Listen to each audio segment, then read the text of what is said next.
Good morning student. अपन पढ़ रहे थे जनसंख्या।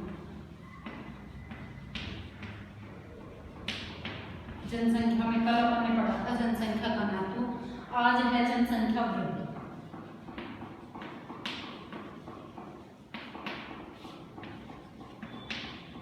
अब जनसंख्या वृद्धि क्या होती है इसमें लिख लो आप, एक लाइन फिर समझा दूंगी। जनसंख्या वृद्धि का अर्थ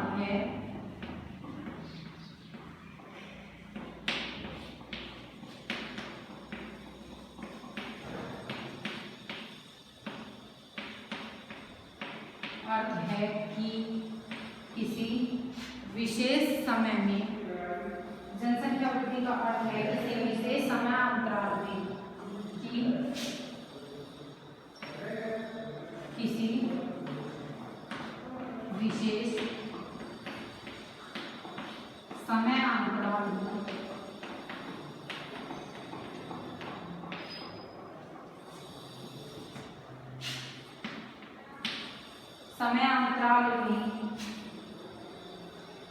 वहां की जनसंख्या में किसी स्थान की जनसंख्या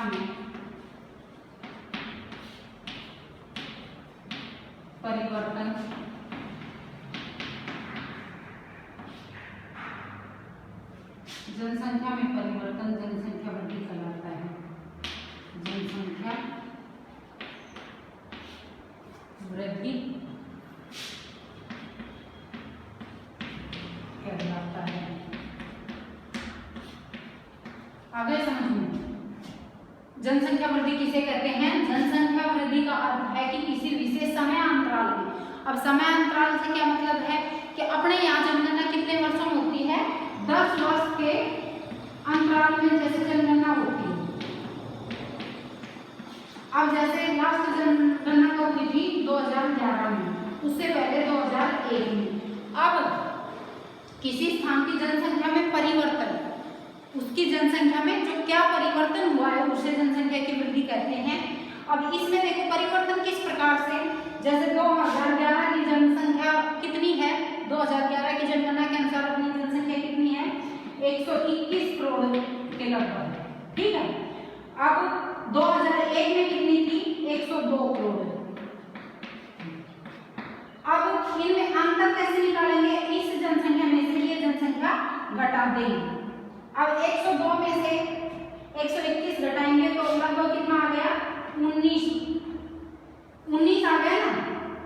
19 करोड़ लोग बढ़े हैं, ठीक है ना, 19 करोड़ आ जाएगा।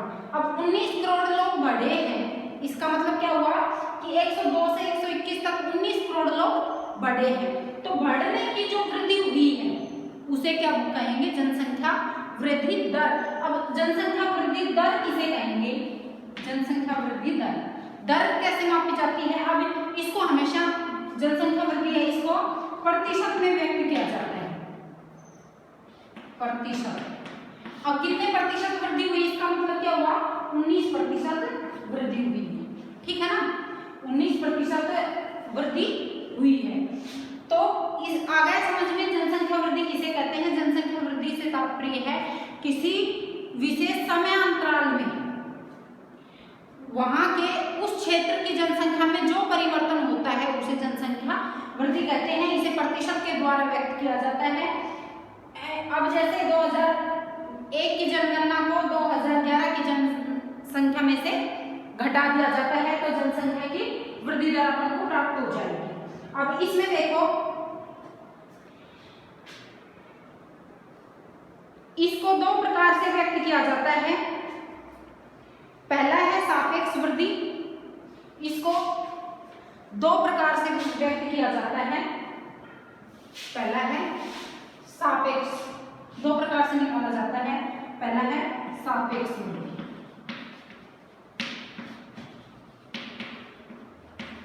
और दूसरा क्या है, इसमें दूसरा है प्रतिवर्ष या प्रति 10 वर्ष में होने वाले प्रतिशत परिवर्तन के द्वारा। दूसरा है प्रति 10 वर्ष में 10 वर्ष में होने वाले प्रतिशत परिवर्तन द्वारा, या आप ये भी कह सकते हो आसान भाषा में कि प्रतिवर्ष होने वाले प्रतिशत परिवर्तन के द्वारा लोगों की संख्या में जो परिवर्तन होता है उसके द्वारा। अब सापेक्ष वृद्धि कैसे निकालते हैं? दो प्रकार बताए ना जनसंख्या वृद्धि को ज्ञात करने के, दो तरीके हैं, उनमें सापेक्ष वृद्धि दर कैसे निकालेंगे? सापेक्ष वृद्धि दर ऐसे निकालेंगे जैसे मैंने अभी बताया कि लास्ट जनगणना कब हुई थी? 2011 में, और उससे पहले 2001 में। ठीक है, अब मैंने तुम्हें बता दिया कि इस दोनों में कितने प्रतिशत वृद्धि हुई है? 19% वृद्धि हुई है। बढ़ी है ना जनसंख्या। निरपेक्ष और सापेक्ष दोनों हो सकते हैं, इसमें घट भी सकती है जनसंख्या। ऋणात्मक और धनात्मक दो तरीके इसके अंतर्गत आते हैं।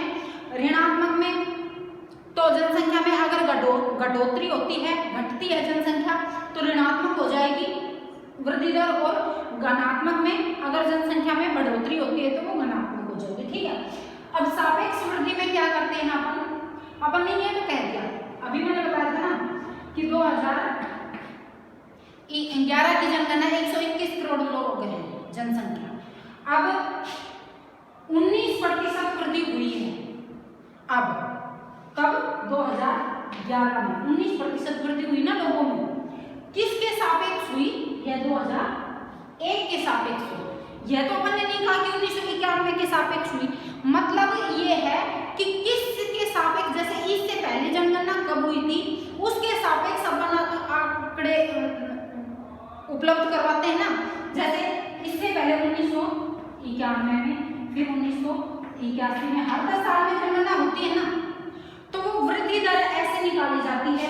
अब अपन ने इधर से ज्ञात किया कि सापेक्ष वृद्धि में कि 2001 में अपन को पता है 102 करोड़ लोग थे। टोटल जनसंख्या कितनी थी? 102 करोड़ जनसंख्या थी। ठीक है, अब कितनी है? 121 करोड़ लोग हैं।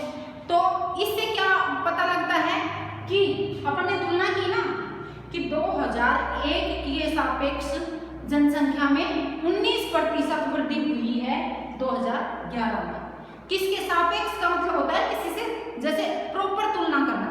मैं ये कह दूं कि कोई भी बच्चा है, एक बच्चा जैसे किसी का भी नाम ले दो इसमें, कि मैं ये कह दूं कि राम है, वो श्याम के सापेक्ष सामाजिक विज्ञान में ज्यादा होशियार है या ज्यादा नंबर लेके आया है।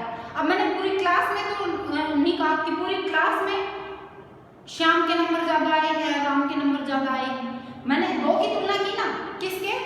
राम की तुलना में श्याम ज्यादा होशियार है, इंटेलिजेंट है। किस में? कौन से सब्जेक्ट में? एसएसटी में। मैंने दूसरे सब्जेक्ट का तो नाम नहीं लिया कि मैथ में हो सकता है दूसरा बच्चा होशियार हो। तो अपन प्रॉपर किसी से तुलना करते हैं तो वो सापेक्ष हो जाता है कि उसके सापेक्ष। ठीक है, आ गया समझ में कि 2011 में वृद्धि हुई है 19%। किसके सापेक्ष? 2001 के सापेक्ष। ठीक है, ये तो हो गया सापेक्ष वृद्धि दर। अब इसके बाद में है प्रति 10 वर्ष में होने वाले प्रतिशत परिवर्तन के द्वारा। प्रतिशत परिवर्तन के द्वारा अब इसमें देखो प्रति 10 वर्ष में, जैसे अभी मैंने बताया कि जैसे एक बार मान लेते हैं अपन, जैसे टोटल जनसंख्या का तो इसमें उदाहरण दे दें। अब 2011 में अपन ये मान लेते हैं, अपन ने बताया कि 121 करोड़ लोग, और 2001 में 102 करोड़। अब ये हो गया 19 करोड़ लोगों की वृद्धि हुई। मतलब क्या हुआ? इसमें 19% वृद्धि हुई। ठीक है ना? तो अब जैसे ये मान लेते हैं कि एक बार मान लेते हैं हम कि समझ लो 2001 में 100 व्यक्ति थे, 100 व्यक्ति हैं जनगणना में किसी भी स्थान के। अब 2011 में उनमें वृद्धि कितनी हुई? 105 लोग हो गए, व्यक्ति हो गए। तो कितनी वृद्धि हुई? 5 लोगों की वृद्धि हुई ना। ये जो 5% वृद्धि है उसे क्या कहेंगे? 2011 लिखेंगे। ये 5 लोगों की जो वृद्धि हुई है प्रति 10 वर्ष में होने वाले प्रतिशत परिवर्तन के द्वारा। तो इसका मतलब क्या हुआ? 5% लोगों की वृद्धि हुई ना, 5% लोगों की वृद्धि हुई। तो यही प्रतिशत परिवर्तन के द्वारा निकालने का अपना नियम है, वृद्धि दर को मापने का एक आंकड़ा है। ठीक है, आ गया आपकी समझ में दोनों? इसमें अंतर देख लेना। ये तो टोटल जनसंख्या में से जैसे अपन विशेष स्थान की भी निकाल सकते हैं और उसमें कितने प्रतिशत वृद्धि हुई है वो दूसरे मेथड के द्वारा निकालते हैं। अब देखो अपन पढ़ लेते हैं। इसमें वृद्धि दर में लगातार वृद्धि हो रही है, किन्हीं कारणों से कम होती है वृद्धि दर, किन्हीं में। जनसंख्या वृद्धि का अर्थ होता है किसी विशेष समय अंतराल में, जैसे 10 वर्षों के भीतर किसी विशेष राज्य या देश के निवासियों की संख्या में परिवर्तन। इस प्रकार के परिवर्तन को 2 प्रकार से व्यक्त किया जा सकता है। पहला सापेक्ष वृद्धि, जो अभी मैंने बताया सापेक्ष वृद्धि। दूसरा है प्रतिवर्ष होने वाले प्रतिशत परिवर्तन के द्वारा। प्रत्येक वर्ष या एक दशक में बढ़ी हुई जनसंख्या कुल संख्या में वृद्धि का परिणाम है। पहले की जनसंख्या को बाद की जनसंख्या से घटाकर इसे प्राप्त किया जा सकता है। इसे निरपेक्ष वृद्धि कहा जाता है। ठीक है, निरपेक्ष या सापेक्ष वृद्धि। जनसंख्या की वृद्धि का दर दूसरा महत्वपूर्ण पहलू है। इसका अध्ययन प्रतिवर्ष प्रतिशत में किया जाता है। जैसे प्रतिवर्ष 2% वृद्धि की दर का अर्थ है कि दिए हुए किसी वर्ष की मूल जनसंख्या में प्रत्येक 100 व्यक्तियों पर 2 व्यक्तियों की वृद्धि हुई है, जो अभी बताया इन दोनों प्रकार, इनका वर्णन बता रखा है। इसे वार्षिक वृद्धि दर कहा जाता है। ठीक है, अब इसे वार्षिक वृद्धि दर में भी माप सकते हो आप और दशकीय वृद्धि दर में भी माप सकते हो। ठीक है, क्योंकि दशकीय में अपन इसलिए मापते हैं कि अपनी जनगणना यहाँ 10 साल में होती है, और वार्षिक अगर आंकड़े आपको निकालने हैं तो वार्षिक वृद्धि दर भी माप सकते हैं। अब इसके बाद में है भारत की आबादी 1951 में, देखो वृद्धि दर आपको आइडिया लग जाएगा। 1951 में 3,610 लाख से बढ़कर 2011 में 12,100 लाख हो गई थी। अब ये सारणी भी दे रखी है आपकी इसमें बुक में, ये देख लेना आपकी कुल जनसंख्या कितनी है, एक दशक में सापेक्ष वृद्धि कितनी हुई है और वार्षिक वृद्धि दर कितनी हुई है। इसके द्वारा वार्षिक वृद्धि दर निकाली जाती है और इसके सापेक्ष वृद्धि में टोटल जनसंख्या की जो 10 साल में वृद्धि हुई है वो निकाला जाता है। ठीक है, अब किंतु 1981 से वृद्धि दर धीरे धीरे कम होने लगी है। इस दौरान जनगणना में तेजी से कमी आई, फिर भी केवल 1990 में कुल जनसंख्या में 1820 लाख की वृद्धि हुई थी। इतनी बड़ी वार्षिक वृद्धि दर इससे पहले कभी नहीं हुई थी। ठीक है, इस पर ध्यान देना आवश्यक है कि भारत की आबादी बहुत अधिक है। जब विशाल जनसंख्या में कम वार्षिक दर लगाया जाता है तब इसे सापेक्ष वृद्धि दर अधिक होती है। जब 10 करोड़ जनसंख्या में न्यूनतम दर से भी वृद्धि होती है तब भी जुड़ने वाले लोगों की कुल संख्या बहुत अधिक होती है। अब भारत की वर्तमान जनसंख्या में वार्षिक वृद्धि दर कितनी है? 122 लाख। वर्तमान की जनसंख्या में वार्षिक वृद्धि दर क्या है?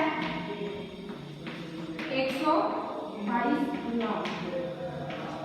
ठीक है ना, जो कि संसाधनों एवं पर्यावरण के संरक्षण को निष्क्रिय करने के लिए पर्याप्त है। इतनी अधिक वृद्धि हो रही है। वृद्धि की दर में कमी जन्म दर नियंत्रण के लिए किए गए जा रहे प्रयासों की सफलता को प्रदर्शित करता है। इसके बावजूद जनसंख्या की वृद्धि जारी है तथा 2045 तक भारत चीन को पीछे छोड़ते हुए विश्व के सबसे अधिक आबादी वाले देश बन जाएगा। आइडिया है कि अगर इसी हिसाब से वार्षिक वृद्धि दर होती रही तो 2045 तक भारत विश्व में पहला देश बन जाएगा अधिक जनसंख्या वाला। अब दूसरे नंबर पे है ना, पहले नंबर पे चीन है। अब इनके अनेक कारण है जनसंख्या वृद्धि के, ये अपन कल पढ़ेंगे। आज अपन ने जनसंख्या वृद्धि दर निकालने के जो ये उपाय है ये पढ़े हैं कि किस किस प्रकार से सापेक्ष वृद्धि और प्रति 10 वर्ष में होने वाले प्रतिशत परिवर्तन के द्वारा। यह प्रति वर्ष निकालने वाली वृद्धि और सापेक्ष वृद्धि में टोटल जनसंख्या में से उससे पिछले जो 10 साल में हुई जनगणना, पहली जनगणना को घटाकर उसे सापेक्ष वृद्धि दर निकाली जाती है। लगातार वृद्धि जनसंख्या में वृद्धि हो ही रही है, इससे जन्म दर अधिक है और मृत्यु दर में कमी है, इसलिए ही जनसंख्या बढ़ रही है। यह जनसंख्या में वृद्धि के 3 मुख्य कारण हैं, जन्म दर, मृत्यु दर और प्रवास। यह अध्ययन अपन कल करेंगे इनका डिटेल से। आज इतना ही, ये समझ लेना और याद कर लेना।